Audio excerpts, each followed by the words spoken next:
Algo vive na Terra conosco e é mais antigo do que o nosso planeta. Cientistas, pesquisadores e geólogos têm feito descobertas que nos mantêm interessados na evolução do nosso planeta. Mas uma descoberta recente deixou todo mundo da ciência com medo e curiosidade. Uma exploração recente do deserto do Saara levou cientistas e geólogos à descoberta de uma relíquia alienígena de aparência estranha, supostamente mais antiga que o nosso planeta.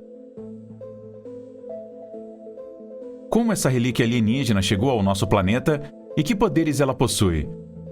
Será que essa descoberta confirma que os alienígenas estão realmente vivendo entre nós? Junte-se a nós e explore as maravilhas dessa antiga relíquia alienígena, considerada mais antiga do que a própria Terra. Os arqueólogos tiveram a liberdade de explorar descobertas antigas, mas essa incrível relíquia antiga foi demais para eles. A antiga relíquia alienígena foi encontrada em uma região remota do deserto do Saara e é um pedaço muito raro de um planeta embrionário que existia antes da formação da Terra. Essa antiga relíquia é conhecida como Erdchak 002, um meteorito forjado dentro da crosta de um antigo protoplaneta, um pequeno corpo celeste que serve como bloco de construção para os planetas. A rocha espacial vulcânica é a mais antiga lava conhecida que já caiu na Terra e oferece um vislumbre sem precedentes da formação planetária no início do Sistema Solar. Os cientistas liderados por Jean-Alex Barrett, professor de geoquímica da Universidade da Bretanha Ocidental na França, aproveitaram a oportunidade para examinar essa extraordinária cápsula do tempo da infância do Sistema Solar, que pertence à família andesítica de rochas vulcânicas e é diferente de tudo que já foi visto antes. Quando vimos as primeiras descrições dessa rocha, ficou realmente óbvio que ela era incomum, disse Barrett em um e-mail. Com base em sua pesquisa anterior sobre outro meteorito andesítico raro, descrito em um estudo de 2014, Barrett e sua equipe também sabiam que o EC002 era muito antigo. Ele também observou que a idade não era o único ponto de interesse, porque eles estavam extremamente interessados na gênese desses derretimentos andesíticos extraterrestres, razão pela qual ele disse: essas amostras são extremamente preciosas. A relíquia extraterrestre recebeu o nome de seu local de pouso, localizado ao redor do mar de dunas Erdchak, na Argélia.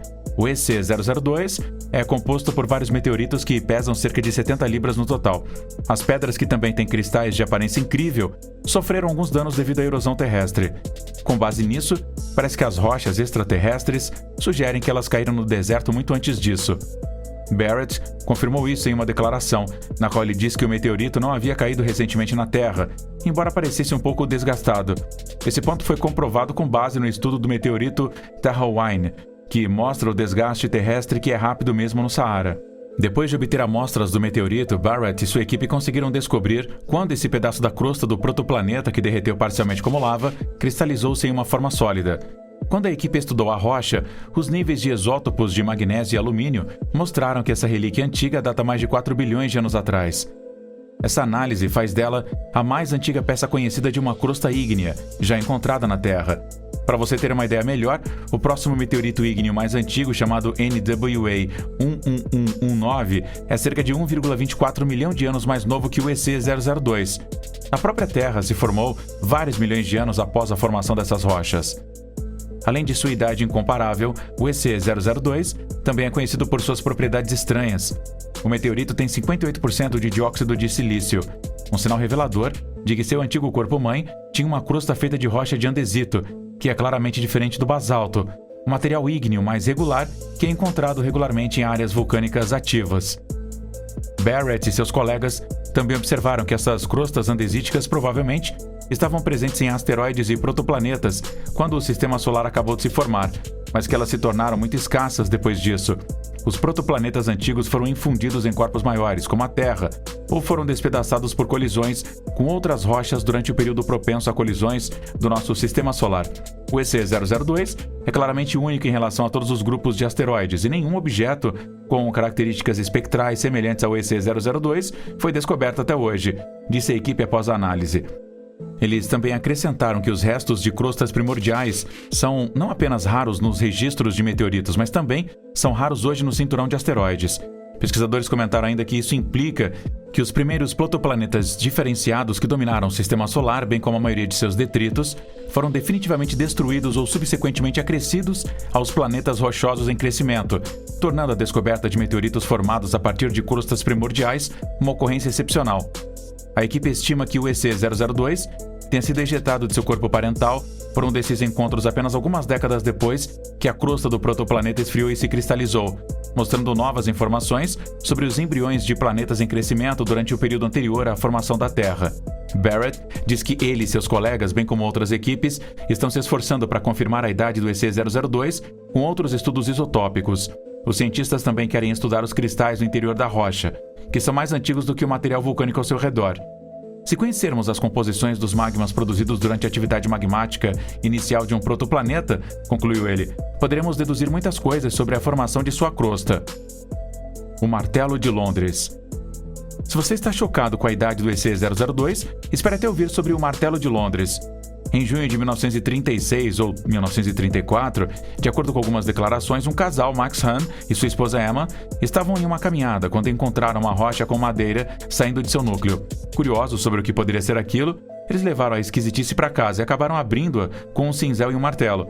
Ironicamente, o que viram lá dentro parecia ser uma espécie de martelo arcaico. Eles o entregaram a uma equipe de arqueólogos que o verificou e, como se viu, a rocha que envolvia o martelo foi datada do Ordoviciano, mais de 400 milhões de anos atrás.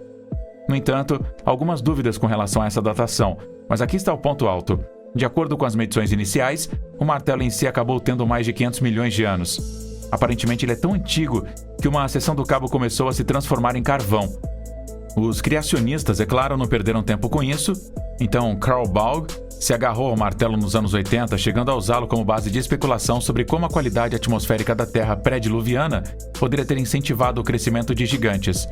Mas os mistérios não terminam aí. A cabeça do martelo, feita com mais de 96% de ferro, é muito mais pura do que qualquer coisa que a natureza poderia ter conseguido sem a ajuda da tecnologia e, estilisticamente, ela se assemelha a um martelo americano do século XIX.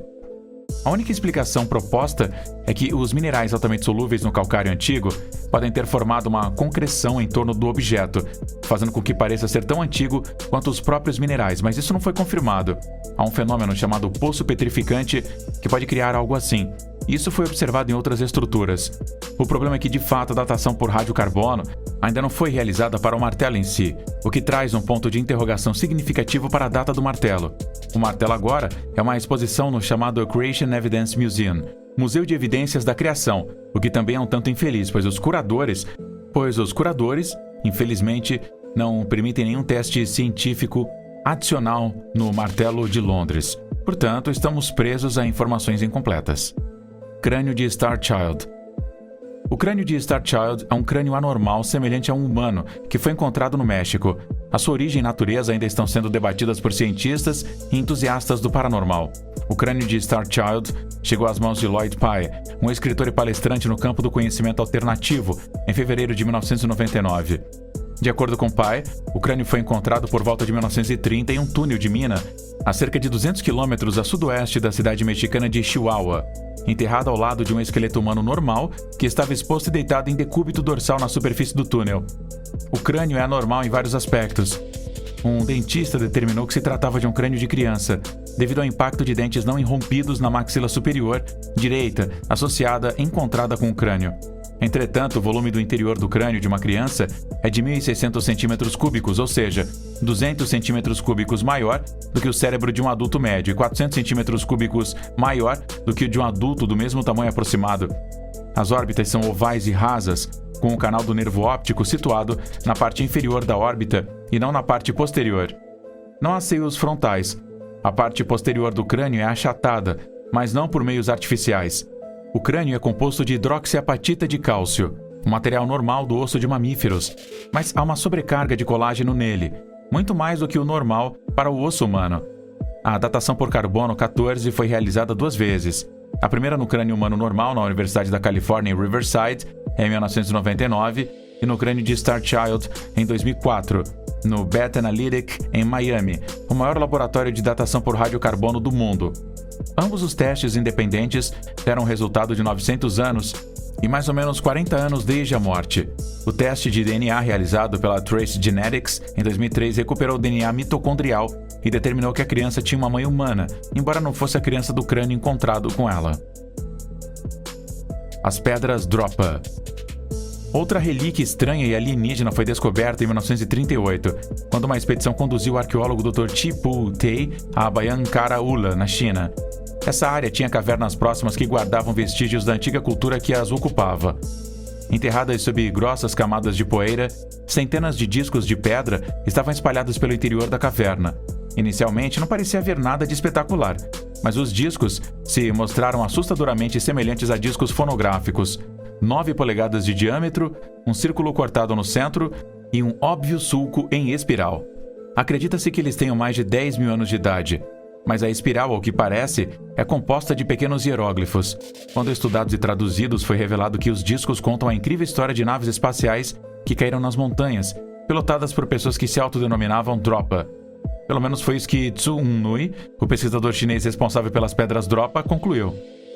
Embora seu anúncio tenha chocado o mundo no início, ele foi posteriormente ridicularizado pela maior parte da comunidade científica e se autoimpôs um exílio no Japão.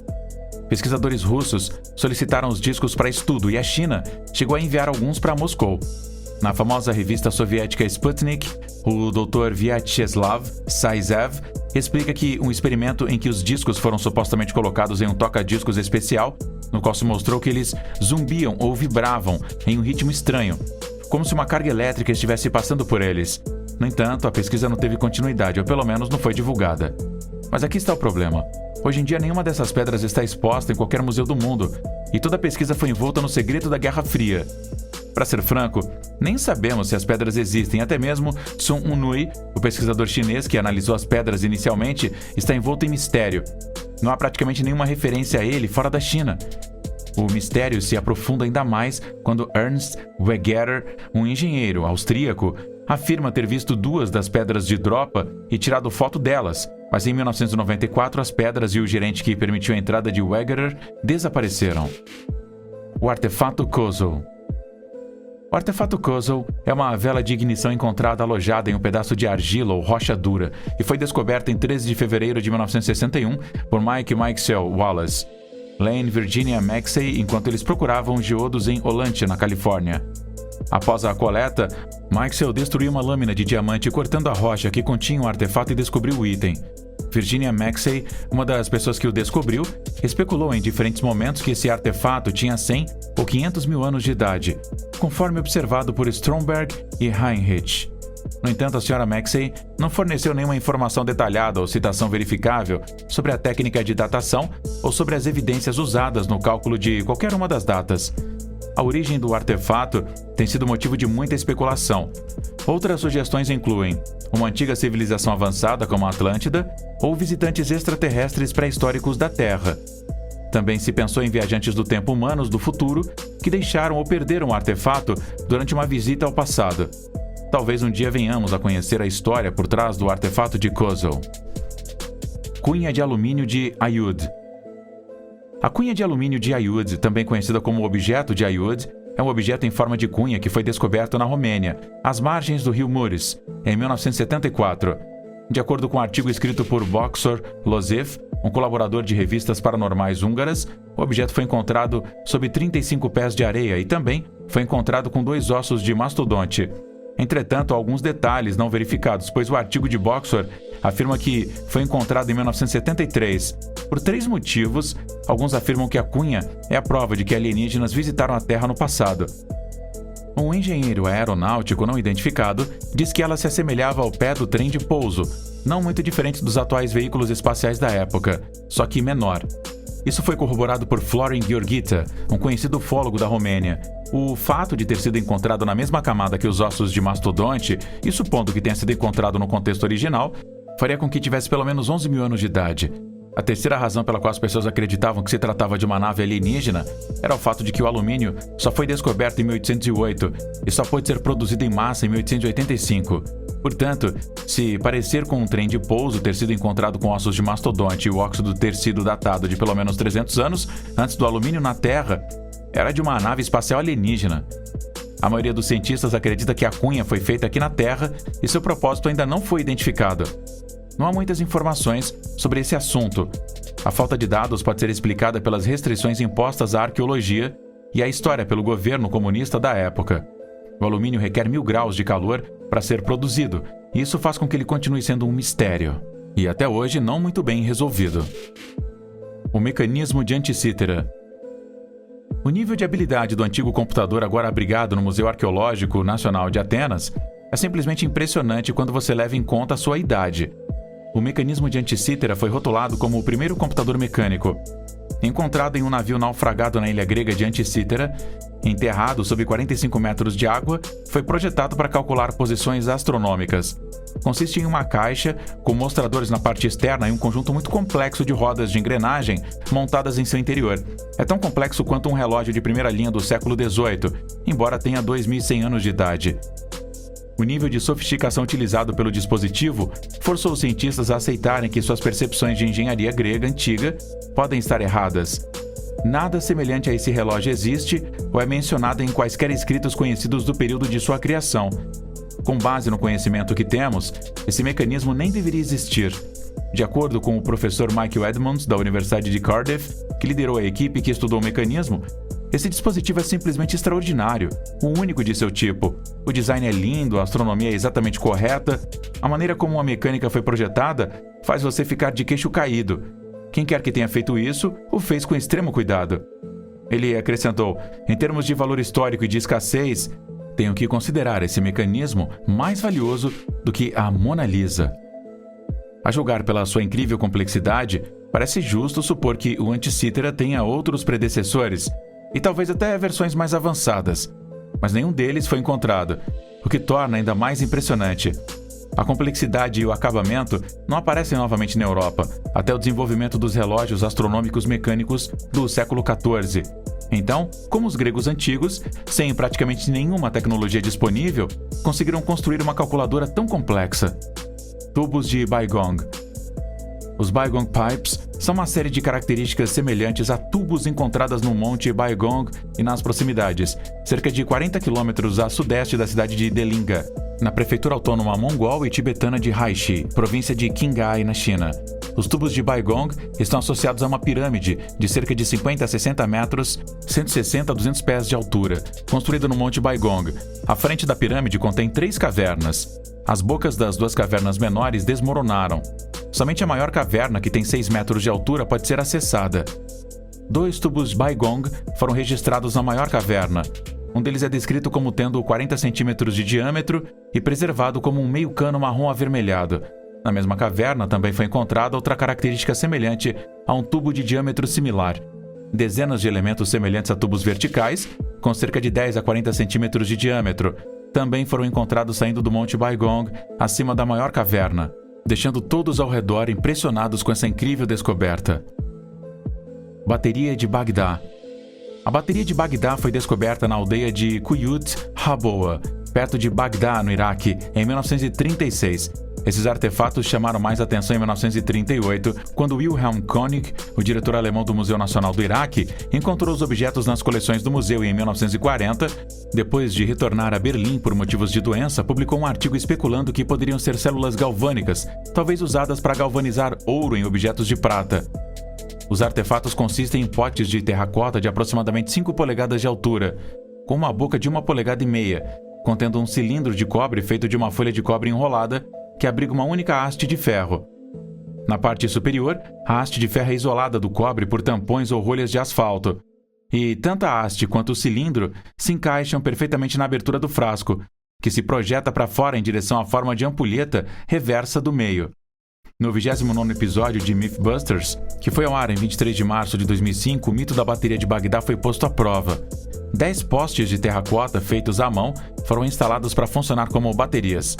O suco de limão foi escolhido como eletrólito para ativar a reação eletroquímica entre o cobre e o ferro. Curiosamente, descobriu-se que um único limão produzia mais tensão do que uma das baterias. Quando todas as baterias foram ligadas em série, elas produziram mais de 4 volts. Então, a grande questão era: para que essas baterias antigas eram usadas? Os desenhos de Nazca. os desenhos ou linhas de Nazca definitivamente têm algo de outro mundo. Descobertos em 1930, quando os Estados Unidos inauguraram 2 novas linhas comerciais, eles cobrem 450 km² e alguns medem mais de 200 metros de comprimento. Elas retratam linhas, figuras geométricas, animais e figuras que ainda não foram totalmente compreendidas. Muitos acreditam que sejam constelações. Sejam feitas aí para os deuses ou por algum outro motivo, é óbvio que foram feitas para serem vistas do céu. Os cientistas têm tido dificuldade em tentar descobrir como elas poderiam ter sido projetadas e criadas sem que alguém dirigisse o trabalho de cima. Só podemos nos maravilhar com essas figuras incríveis e continuar a nos perguntar como e por que elas foram criadas por um povo chamado Nazca. E o melhor é que ainda estamos descobrindo novas linhas de Nazca. Em 2022, os arqueólogos encontraram mais de 150 novas linhas de Nazca, o que levou a ainda mais especulações sobre como essas linhas foram feitas e por quê. Por enquanto, porém, não temos certeza. O pássaro de Saqqara, um avião egípcio. Descoberto durante a escavação da tumba de Pa-di-Imen, em Saqqara, no Egito, em 1898, o pássaro de Saqqara, como você já deve ter adivinhado, é um artefato em forma de pássaro feito de madeira de um sicômoro. Pesando pouco menos de 40 gramas e com uma envergadura de mais de 7 polegadas, ele foi datado de aproximadamente 200 anos antes de Cristo, ou seja, mais de 2.000 anos atrás. Mas não havia aviões há 2.000 anos. Então quem projetou um avião em uma época tão antiga? No entanto, com a descoberta desse artefato surgiu um problema. O problema é que quando o pássaro foi encontrado pela primeira vez, alguém estava se descuidando. Há uma falta de documentação sobre onde e como exatamente o pássaro foi encontrado, o que levou a algumas especulações sobre suas funções. Poderia ser um planador ou talvez até mesmo uma representação de um instrumento de voo? Na verdade, vários pesquisadores suspeitam que os antigos egípcios conheciam bem os princípios da aviação, mas não está claro como isso se traduziu no artefato em si. Com a sua cauda vertical, semelhante à de um avião ou planador, ele não se parece com nenhuma ave conhecida. O médico, arqueólogo, parapsicólogo e radiestesista egípcio Khalil Messihra especulou que os antigos egípcios desenvolveram a primeira aeronave, mas não há muitas evidências que comprovem essa afirmação. Então qual era a sua finalidade? Era simplesmente o brinquedo de uma criança egípcia abastada? Servia algum tipo de propósito cerimonial? Seria uma indicação de conhecimento sobre aviação? Por enquanto não sabemos realmente. Esferas de 3 bilhões de anos. Alguns dizem que as esferas com ranhuras finas ao redor encontradas em minas na África do Sul são massas de matéria mineral formadas naturalmente. Outros dizem que elas foram moldadas com precisão por uma mão humana pré-histórica. Os globos, que têm uma estrutura fibrosa no interior, com uma concha ao redor, são muito duros e não podem ser arranhados, nem mesmo por aço, disse Rolf Marx, curador do Museu Klerksdorp, África do Sul, de acordo com o livro de Michael Kreml, Forbidden Archaeology, a história oculta da raça humana. Marx diz que as esferas têm cerca de 2,8 bilhões de anos. Mesmo que sejam massas minerais, não está claro como exatamente elas se formaram. Essas relíquias mostraram que não somos os únicos que existem neste planeta, e que há muito mais ainda que não descobrimos sobre essas civilizações avançadas. Mas o que você acha dessas relíquias? Qual delas mais o fascinou? Deixe-nos saber na seção de comentários abaixo.